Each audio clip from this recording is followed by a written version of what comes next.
Vamos lá para a nossa oitava questão, pessoal. Outra questãozinha com um certo problema, também corre o risco aí de ser anulada, tudo bem? Então, olha só, a questão diz o seguinte. Em um recipiente completamente preenchido por um líquido de densidade constante ρ, certo? Dois objetos sólidos de mesma massa m, constituídos de mesmo material, tá? Então, mesma massa específica, né?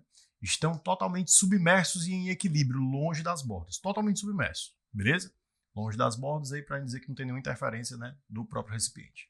Aí ele vai dizer o seguinte: o primeiro objeto é uma esfera com raio Rzinho e o segundo é um cilindro com raio R e altura H. Esse raio Rzão agora que ele chama, o raio da base, tá? E aí ele diz: assim é correto afirmar que a razão entre as máximas diferenças de pressão suportadas pelo cilindro em relação à esfera é. Então ele quer saber a relação entre as máximas diferenças de pressão. A máxima diferença de pressão, logicamente, vai acontecer entre o quê, pessoal? Entre os extremos verticais. Já que a gente aprende, pelo teorema de Stevens, que essa variação de pressão, a diferença de pressão entre dois pontos dentro de um fluido, ela é dada por dGH, em que esse H corresponde a quê? Ao desnível entre os dois pontos. Tudo bem? Então, onde é que eu vou ter o maior desnível entre os dois pontos? O extremo superior e o extremo inferior. Tudo bem? O problema dessa questão qual é? Ele não diz para você que o cilindro está exatamente nessa posição, galera. Ele apenas fala que os dois estão submersos e em equilíbrio. A esfera, tanto faz, se você rotacionar, ela vai estar exatamente na mesma configuração. Mas esse cilindro, se ele estiver assim, a diferença entre os pontos vai ser dada pela altura H. Se ele tiver, pessoal, na horizontal, então, a diferença agora entre os dois pontos é dada pelo dobro do raio da base. E se ele ainda estiver numa diagonal?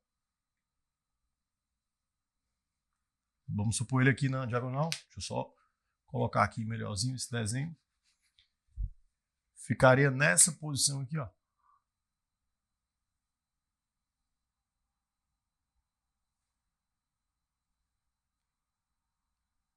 Você vai ter aqui, por exemplo, que essa diferença entre esse ponto e esse ponto, ó, ela seria essa diagonal aqui do cilindro. Se você observar, ela acaba sendo o quê? Uma hipotenusa, não é isso? E aqui é um cateto que vale quanto? 2Rzão. E aqui seria o outro cateto que seria a altura dele, Hzão. Então, com certeza, essa hipotenusa, já que ela é uma hipotenusa, ela é maior do que os catetos, tanto do que Hzão como que 2Rzão. Então, esse valor é maior tanto do que esse caso, como do que esse caso. Deu para entender? Porque entenda, aqui ó, a diferença de alturas é Hzão. Aqui é 2Rzão. Aqui, como é a hipotenusa é maior tanto do que esse cateto como esse cateto, que são justamente os valores que tu usou aqui nos outros dois casos.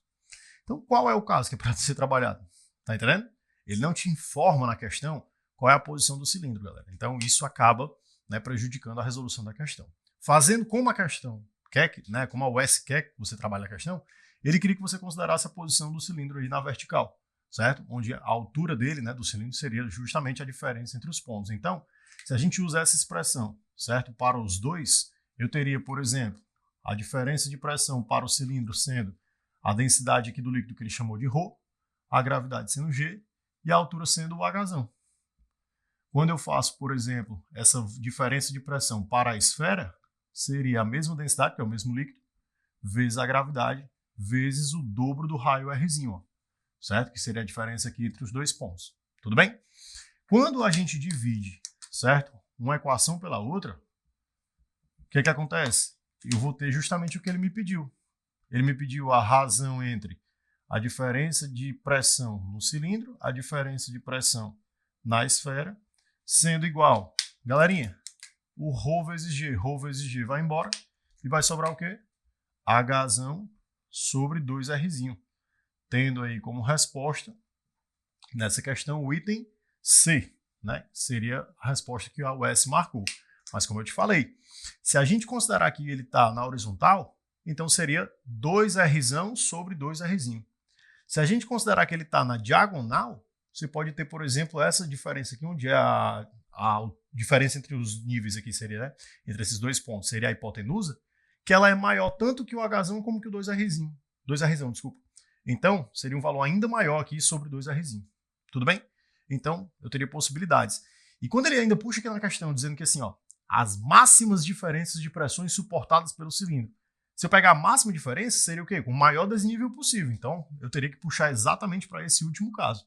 E aí, como você sabe que isso aqui é uma hipotenusa, né? Ela elevada ao quadrado é igual a isso ao quadrado mais isso ao quadrado. Se eu passo a raiz, quem é o valor dela? É a raiz desse cara ao quadrado sobre esse cara ao quadrado, que é maior tanto que o H como que o 2R. Ficaria essa raiz sobre 2Rzinho. Então, você nem teria resposta para marcar. Tudo bem? Então, outra questão aí que, infelizmente, né, está com a possibilidade de anulação. Beleza? Valeu!